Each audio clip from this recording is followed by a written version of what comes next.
జనసేన అధ్యక్షుడు అయినటువంటి పవన్ కళ్యాణ్ గారిని కలవడం జరిగింది. ఆయన పార్టీలోకి ఆహ్వానించారు. రేపు 26వ తేదీ నాడు విజయవాడలో జాయినింగ్ అవుతుంది జరుగుతుంది. మా నాయకులందరితో మాట్లాడుకొని అన్నీ కూడా జిల్లాలో ఉన్నటువంటి నాయకులు అందరితో మాట్లాడి చర్చించి అందరూ కలిసి ఒక జాయిన్ అవ్వడం జరుగుతుందని కూడా తెలియజేసుకుంటా ఉన్నాం. మరి పవన్ కళ్యాణ్ గారు మొదటి నుంచి కూడా వ్యక్తిగతంగా నా మీద మంచి అభిప్రాయం ఉంది. 2-3 మీటింగ్లో కూడా వైఎస్ఆర్ పార్టీలో బాలినేని శ్రీనివాసరెడ్డి వాళ్ళు కొంతమంది వాళ్ళు మంచి వాళ్ళు ఉన్నారని చెప్పి కూడా 2-3 సార్లు ప్రస్తావించడం జరిగింది. దానికోసం అని చెప్పి నాకు జరిగినటువంటి ఇబ్బందుల వల్ల నేను పార్టీ మారాల్సి వచ్చింది. ఆల్రెడీ మనం చెప్పాను. ఖచ్చితంగా కూడా జనసేన పార్టీలో 26 చేరటం, జనసేన పార్టీ అభివృద్ధి కోసం నా సాయశక్తి కృషి చేస్తానని చెప్పి కూడా తెలియజేసుకుంటాను. చేరిన తర్వాత ముఖ్యంగా అయితే కూటమి మన అధ్యక్షుడు పవన్ కళ్యాణ్ గారి ఆదేశాలను ఎలా చేయాలని చెప్తే ఆ రకంగా చేస్తాం తప్ప ముఖ్యంగా పార్టీ జనసేనకు సంబంధించినటువంటి మొదటి నుంచి ఉన్నటువంటి జనసేన కొత్తగా జరుపుతున్నటువంటి అందరూ కూడా కలుపుకొని పోయి మరి పార్టీ అభివృద్ధి కోసం కృషి చేయడం జరుగుతుంది.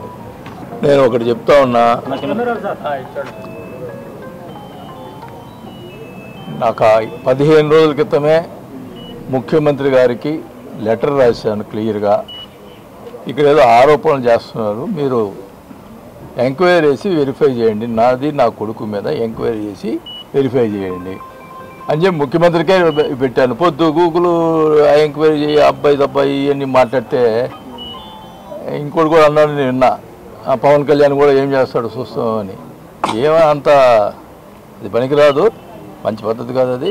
నేను ఎంక్వైరీ చేయమని చెప్పిన తర్వాత ఈ పొద్దుగూకులు 100 రోజులు అయింది కదా, ఎంక్వైరీ పెట్టచ్చు కదా, చేయొచ్చు కదా.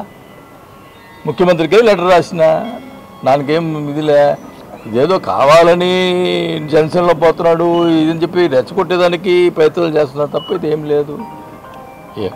నేనైతే చెప్తున్నాను, నేను ఎప్పుడు కూడా కాంప్రమైజ్ ఎవరికి కాను, ఇది కూడా చెప్తా ఉన్నా.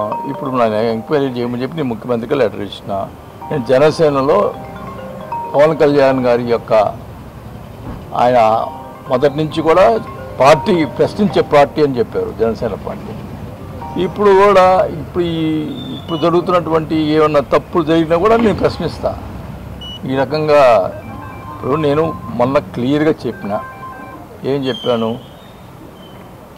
లోకల్గా ఎమ్మెల్యే ఉన్నాడు, ఎమ్మెల్యే ఆయన అధికారం ఉంది, ఆ ప్రజలు ఎన్నుకున్నారు కాబట్టి ఆయన కార్యక్రమం ఆయన చేసుకుంటాడు, మేమేమి చేయము. కాకపోతే మా పార్టీ ఇప్పుడు మీకు జనసేనలో చేరుతున్నాం కాబట్టి జనసేన వాళ్ళకు కూడా ప్రాధాన్యత ఇవ్వమని చెప్పాము.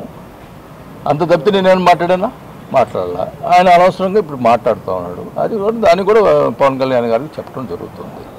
ఈ రకంగా చేయటం అనేది ఇప్పుడు తెలుగుదేశం జనసేన ఉన్నటువంటి ఎమ్మెల్యేగా తెలుగుదేశం పార్టీ వాళ్ళు చేరుతున్నారు. అప్పుడు జనసేన వాళ్ళు కామెంట్ చేయొచ్చా? తెలుగుదేశం వాళ్ళని ఫ్లెక్సీలు ఎవరు కట్టారో నాకు తెలియదు, ఆయన బొమ్మ వేశారు అని చెప్పి తీసేయమన్నాడంట. మన సంతోషమే, ఆయన బొమ్మ వద్దు అనుకున్నప్పుడు ఓకే, నో ప్రాబ్లం, అందరికీ చెప్తాను ఆయన బొమ్మ వేయద్దయ్యా అని చెప్తాను. ఓకేనా?